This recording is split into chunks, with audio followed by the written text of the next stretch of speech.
오늘은 신명기의 마지막 34장을 함께 나누도록 하겠습니다. 신명기 34장은 여러 가지 의미가 있는 장이죠.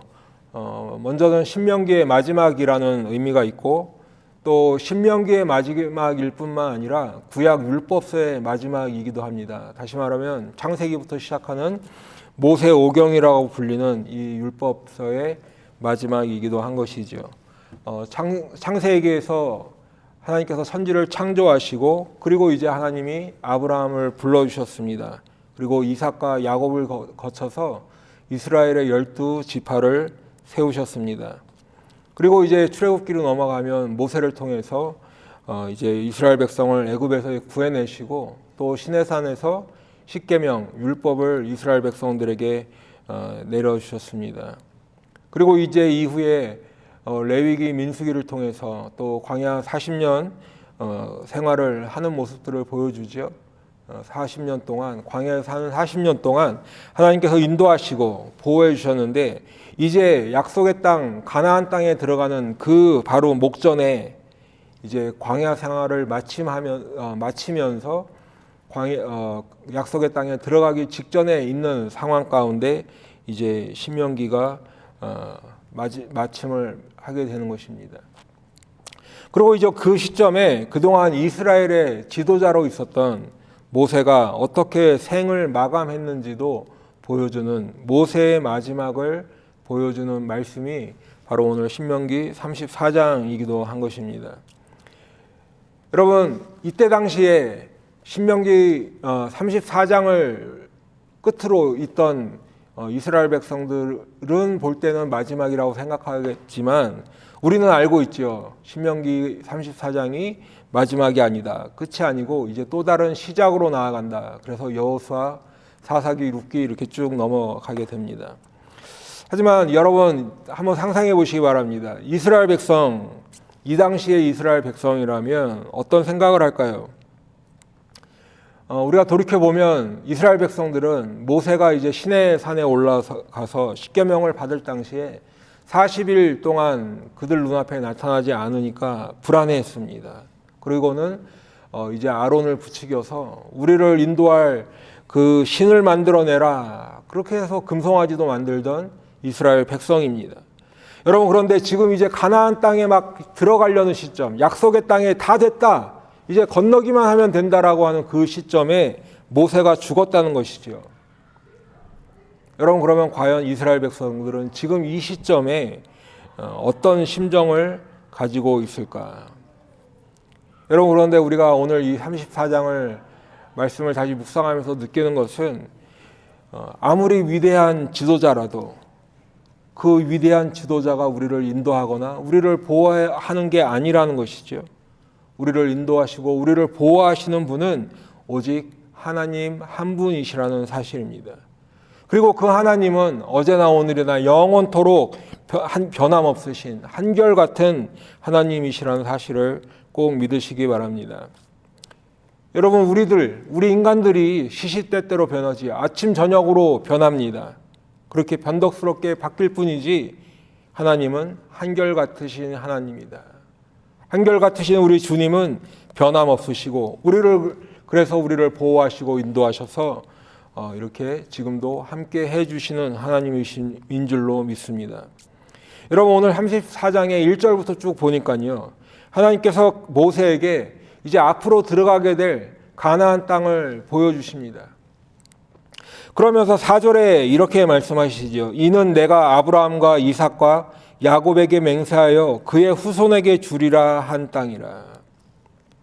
하나님은 아브라함을 부르셨습니다. 갈대아 우르에서 불러주셔서 이제 가나안 땅으로 인도하셨습니다.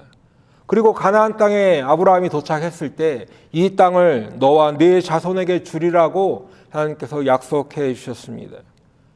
그런데 이제 하나님은 이 아브라함과 맺은 그 약속을 잊지 않으시죠.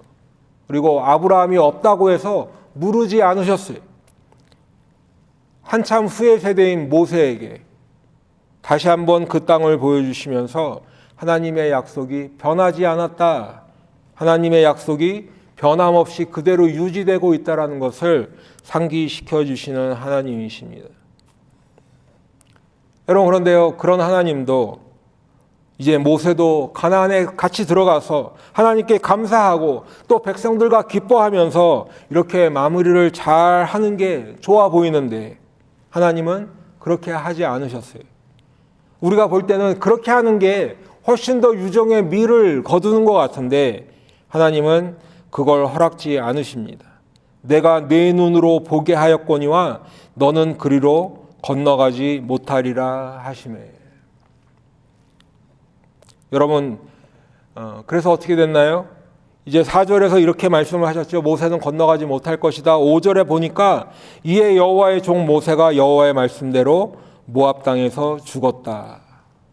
하나님께서 건너가지 못할 것이다. 그 땅을 보여주시고 너는 보기만 할 뿐 건너가지 못할 것이다 말씀하시고 난 다음에 바로 여호와의 종 모세가 여호와의 말씀대로 모압 땅에서 죽었다라고 성경은 말씀하고 있습니다. 여러분, 지금 하나님께서 모세에게 보여주신 가나안 땅은 어떤 모형이 아니죠. 실제 그 땅을 보여주셨습니다. 아브라함과 이삭과 야곱에게 맹세하시고 너의 후손에게 주리라 약속하셨던 그 땅입니다.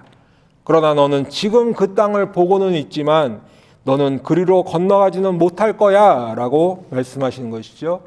그리고 모세는 결국 모압 땅에서 죽었습니다. 여러분, 그러면 우리는 이런 생각을 할 수 있겠죠. 하나님은 왜 모세가 가나안 땅에 들어가는 것을 허락하지 않으셨을까? 조금 전에도 말씀을 드렸지만 그게 훨씬 더 유종의 미를 거두는 것처럼 보이잖아요. 모세가 끝까지 해서 잘 마무리하는 것처럼 보이는데 그렇게 하지 않으셨다는 거죠. 모세의 입장에서 생각해 봐도 모세의 측면에서도 조금 억울한 면이 있지 않을까 하는 생각도 들어 보입니다. 왜 그렇게 하셨는가? 우리는 그 이유를 알고 있죠. 말씀을 통해서. 표면적으로는 과거의 무리바 사건 때문에 모세는 가나안 땅에 들어가지 못한다고 말씀하셨어요. 하나님께서 한번 정하신 것은 비록 그 대상이 모세라고 해도 변경하지 않는 하나님이시라는 것을 알 수 있습니다. 그렇기 때문에 우리가 알 수 있는 것은 모세라 하더라도 그 사람이 다윗이나 베드로나 바울이라 하더라도 중요한 것은 하나님 말씀에 순종하고 있는가 하는 것이죠. 하나님 말씀에 하나님의 뜻을 따라서 행하고 있는가가 중요하다는 것을 우리는 알 수 있습니다. 여러분, 민수기 20장 12절에 보면 여호와께서 모세와 아론에게 이르시되 너희가 나를 믿지 아니하고 이스라엘 자손의 목전에서 내 거룩함을 나타내지 아니한 고로 너희는 이 회중을 내가 그들에게 준 땅으로 인도하여 드리지 못하리라 하시니라. 지금 보면요, 모세와 아론에게 하나님이 너희는 들어가지 못할 것이다 이유를 두 가지 말씀해 주시는데 첫 번째가 믿지 아니하였다 하는 거죠. 두 번째는 하나님의 거룩함을 나타내지 않았다. 이렇게 두 가지 이유처럼 보여요. 그런데 여러분, 이게 사실은 원어적 표현이나 아니면 영어 성경 같은 데 보면 이게 하나의 이유다라는 것을 알 수 있어요. 하나로 연결되어 있다라는 거죠. 다시 좀 정리해서 말씀을 드리면 모세와 아론이 지금 이스라엘 자손이 보는 앞에서 하나님의 거룩함을 나타낼 만큼 하나님을 신뢰하지 않았다는 거예요. 그게 가장 큰 이유라는 거예요. 그래서 이 이유 때문에 모세는 가나안에 들어가지 못하고 멀리서 그저 볼 수밖에 없었다. 그리고 그 가나안을 눈앞에 두고 죽었다라는 것이죠. 또 다른 이유를 우리가 신학적인 측면에서 한번 볼 수 있는데 그것은 모세는 율법을 상징합니다. 그렇기 때문에 모세는 가나안의 목전까지 인도하는 역할, 다시 말씀드리면 율법은 방향성을 나타낸다 하는 것입니다. 여러분, 율법은 우리를 그리스도께로 인도하는 초등교사라 했죠. 예전 성경에 보면 몽학 선생이라 했습니다. 그리스도께 인도하는 몽학 선생이 되어 우리로 하여금 믿음으로 말미암아 의롭다함을 얻게 하려 함이라 말씀하고 있습니다. 우리를 그리스도께로 인도하는 거예요. 율법의 역할이. 그렇기 때문에 가나안 전까지 광야 생활 모세가 인도한 것이죠. 그리고 이제 그 요단을 건너 약속의 땅에 들어간다는 것은 하나님의 약속을 우리에게 이루어 주신다. 다른 말로 하면 하나님의 약속을 성취하신다는 의미입니다. 그리고 약속의 땅에 들어가는 것은 여호수아를 통해서 하나님께서 이루어 주시는데, 여호수아 이름의 의미가 뭐예요? 여호수아 이름의 의미는 바로 자기 백성을 저들의 죄에서 구원하신다라는 예수님의 이름의 의미와 같은 의미죠. 구원자라는 의미. 그러니까 율법은 우리를 그리스도께 인도하는 역할을 하고 그리스도는 우리를 구원에 이르게 해주신다라는 것을 이 상황을 통해서도 우리에게 말씀을 해주고 계신 것입니다. 하나님은 예수님을 통해서 율법의 행위가 아니라 예수님이 우리를 대신해서 십자가에 죽으신 그 희생을 통해 하나님의 약속인 구원의 은혜를 우리에게 베풀어 주신다는 것을 보여주는 말씀인 것입니다. 그러니까 모세가 약속의 땅에 들어가지 못하게 하시는 것은 하나님이 어떤 야박한 마음으로 하시는 것이 아니라 모세가 또 억울해할 것도 아니라는 거죠. 그 안에 하나님의 경륜이 있고 하나님의 계획이 있고 그 안에 하나님의 언약의 성취와 하나님의 뜻이 있는 것입니다. 여러분, 지금 말씀드린 대로 5절에서 이제 모세가 죽었지요. 그런데 6절에 보면 조금 의미심장한 말씀을 볼 수 있습니다. 벳부을 맞은편 모압 땅에 있는 골짜기에 장사되었고 오늘까지 그의 묻힌 곳을 아는 자가 없느니라. 지금 우리 성경에 보면 모세가 장사되었다라고 설명하고 있습니다. 모세가 죽었는데 벳부을 맞은편 모압 땅에 있는 골짜기에 장사되었다. 그러니까 이 장사되었다라는 말의 의미는 누군가 모세의 장례를 치러 주었다라는 의미처럼 보여요. 그러니까 그것이 누군가가 이스라엘 백성을 의미하기가 쉬워 보이죠.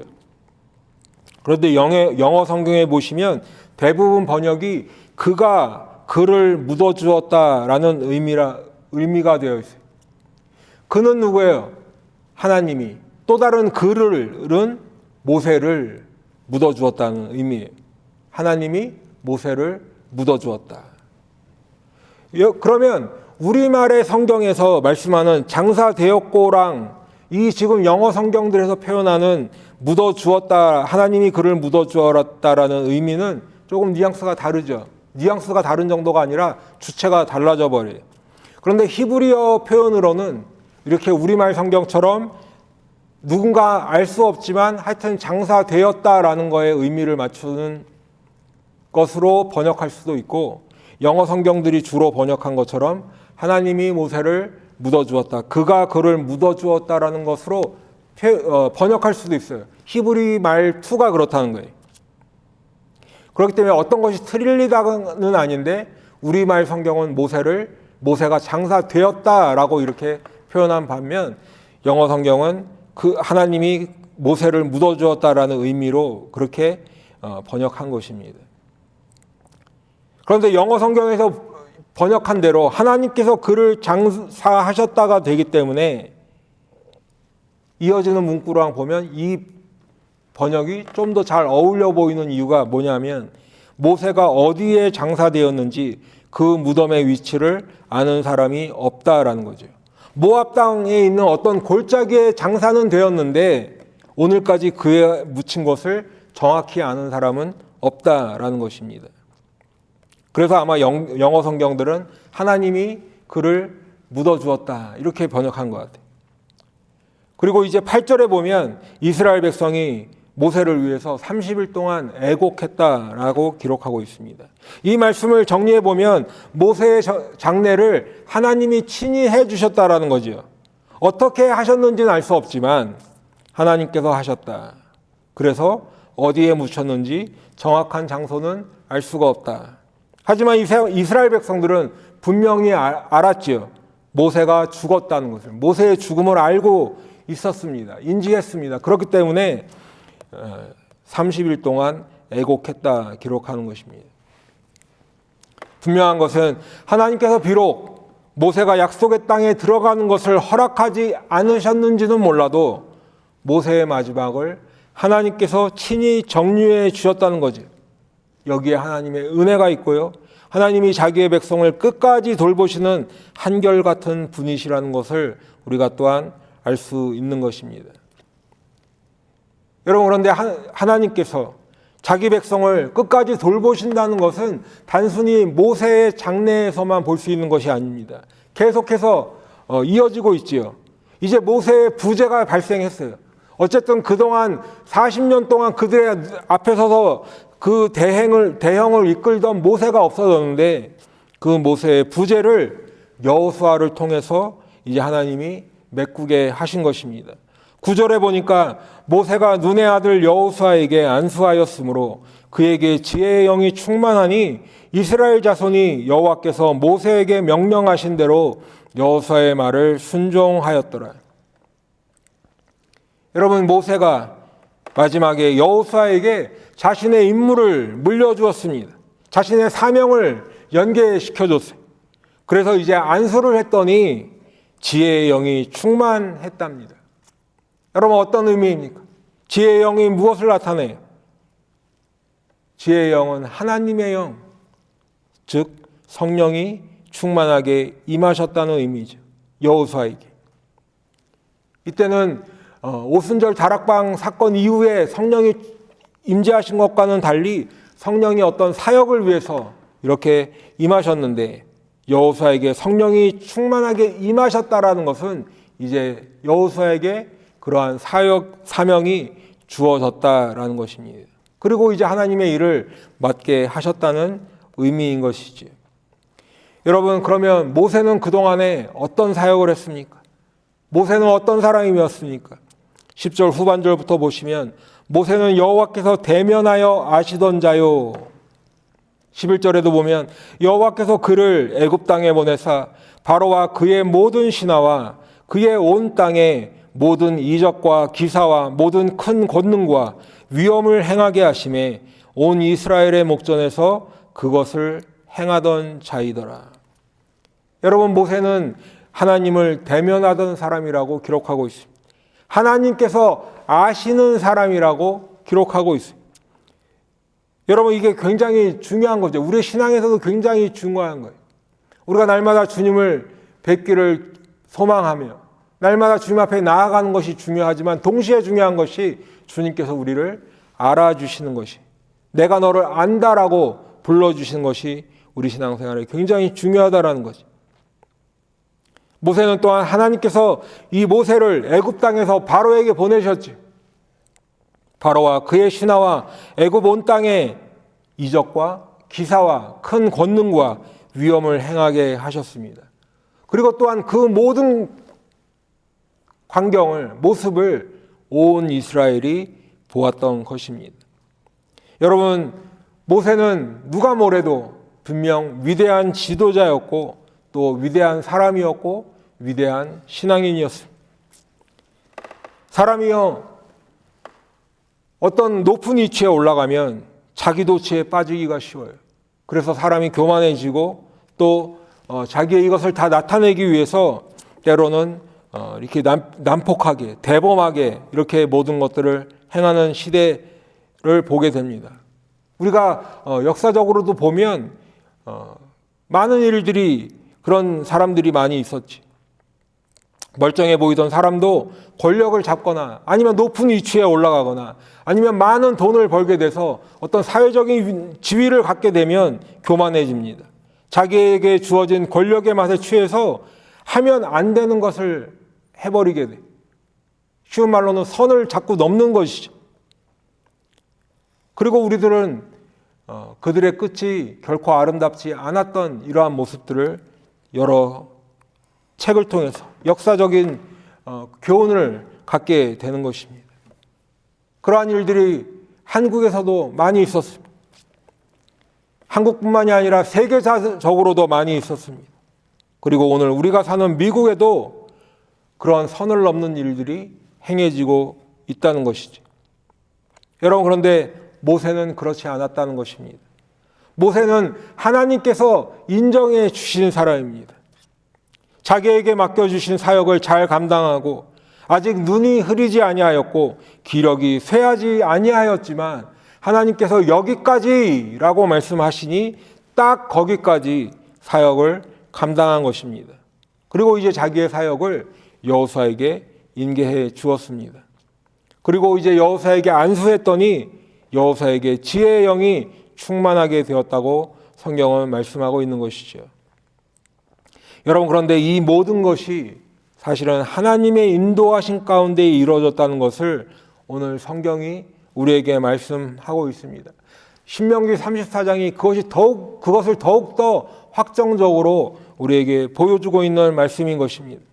하나님께서 모세에게 길르앗 온 땅을 단까지 보이시고 또 온 납달리와 에브라임과 므낫세의 땅과 서해까지의 유다 온 땅과 네겝과 종려나무의 성읍 여리고 골짜기 평지를 소알까지 보이셨는데 하나님께서 모세에게 보이신 것입니다. 그리고 하나님께서 이제 이 땅을 이스라엘 백성 아브라함의 후손에게 주실 것인데 그 이유가 뭐예요? 하나님께서 아브라함과 이삭과 야곱에게 그들의 조상들에게 주실 것이라고 맹세하셨기 때문이라는 것이죠. 그리고 이제 그 땅을 하나님이 직접 모세에게 실제로 보여주신 분이신 것입니다. 그뿐만이 아니라 하나님은 모세의 마지막 숨을 거두게 하신 하나님이시죠. 모세의 마지막을 하나님과 교제하는 시간으로 갖게 하신 하나님이십니다. 정말 어느 누구보다 가장 의미 있는 이 생에서의 마지막을 맞게 하신 그런 하나님이신 것을 우리가 볼 수 있습니다.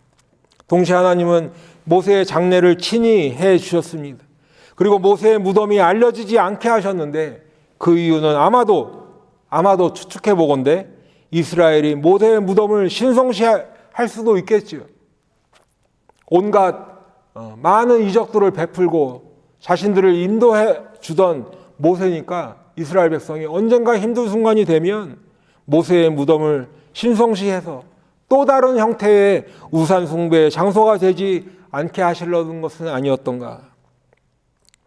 또 다른 이유를 생각해 보면 여호수아가 조금만 마음에 들지 않거나 성에 차지 않을 때 모세의 무덤에 가서 뭔가 하소연도 좀 해보고 우리가 사는 땅으로 모세의 이 무덤을 옮겨오자 말자 하면서 뭔가 의견 충돌도 생기고 분열도 생기고 그러다 보면 여호수아의 권위도 또 흔들흔들 하겠지. 그래서 이 모든 것을 방지하시기 위해 그렇게 하신 것은 아닌가. 이거는 그냥 저의 추측인 것입니다. 성경에는 없는 이야기지만요. 그리고 하나님은 모세의 뒤를 이을 여호수아라는 지도자를 세워주셨습니다. 또 그에게 안수할 때 하나님의 영이 임하게 하심으로 아름다운 이양을 이루게 하셨습니다. 그리고 여호수아에게 성령의 충만함을 주신 하나님이시죠. 여러분, 오늘 신명기 34장은 모세의 마지막을 기록하면서 모세가 지난날 행한 일을 기록하며 마무리합니다. 그렇기 때문에 우리는 자칫 이 성경 신명기 34장을 덮으면서 모세의 위대함에 초점을 맞추고 신명기를 마무리할 수 있다라는 것입니다. 하지만 여러분, 신명기를 우리가 그렇게 마무리한다는 것은 분명 우리가 실수하는 것이지. 우리는 오늘 신명기를 마무리하면서 모세를 끝까지 위대하게 우리 머릿속에 기억하는 것이 아니라 오직 하나님께 우리의 초점을 맞추고 하나님의 은혜를 경험해야 되는 줄로 믿습니다. 모세가 아무리 위대해도 여호수아가 아무리 위대한 그것을 계승하였다고 해도 우리는 오직 우리를 구원하시는 우리의 왕이 되시고 우리의 구원자 되시고 우리의 아버지 되시는 하나님께만 우리의 초점을 맞추어야 할 줄로 믿습니다. 사랑하는 성도 여러분, 이제 말씀을 마치도록 하겠습니다. 여러분, 우리가 살고 있는 지금 이 시대는, 지금 이 순간은 아주 혼돈의 날들을 살고 있습니다. 세계 곳곳에서 전쟁의 소문이 들리고 또 그 전쟁에서 수백만의 사람이 죽은 이 현실을 보면서 아무것도 할 수 없는 우리들을 보면 우리는 좌절하게 되죠. 세상이 어떻게 이렇게 점점 악해져 가고 있을까? 세상이 불법이 판을 치고 권력자들은 거짓을 일삼으며 선을 넘는 모습을 보일 때마다 우리는 무력감을 느끼기도 합니다. 여러분, 하지만 우리는 그럴 때일수록 더욱더 우리 주님께 우리의 포커스를 맞춰야 될 줄로 믿습니다. 여러분, 하나님은 한결같으신 분입니다. 그래서 과거 아브라함에게 하신 약속을 현재의 모세에게 그대로 유효하게 들려주시는 하나님이십니다. 하나님은 그분의 언약을 반드시 실행하시는 분이심을 믿고 오늘 우리도 하나님 한 분만을 바라봐야 할 줄로 믿습니다. 여러분, 하나님은 한결같으셔서 이제 모세의 마지막까지 함께 하시고 또 모세를 이어서 여호수아를 새롭게 세워주시며 그래서 이제 모세가 아니라 하나님께서 이스라엘과 함께 하신다는 사실을 기억하게 하셔서 현재 남아있는 이스라엘 백성의 근심을 소망으로 바꿔주시는 한결같은 하나님이심을 꼭 기억하시기 바랍니다. 바라기는 이제 우리는 모세가 아니라 여호수아가 아니라 오직 한결같이 우리를 어제나 오늘이라 영원토록 보호하시고 인도하시는 우리 구주 예수님만을 바라보며 끝까지 주님과 함께 믿음으로 동행하는 복된 하나님의 백성 다 되시기를 예수님의 이름으로 축원합니다. 기도하겠습니다.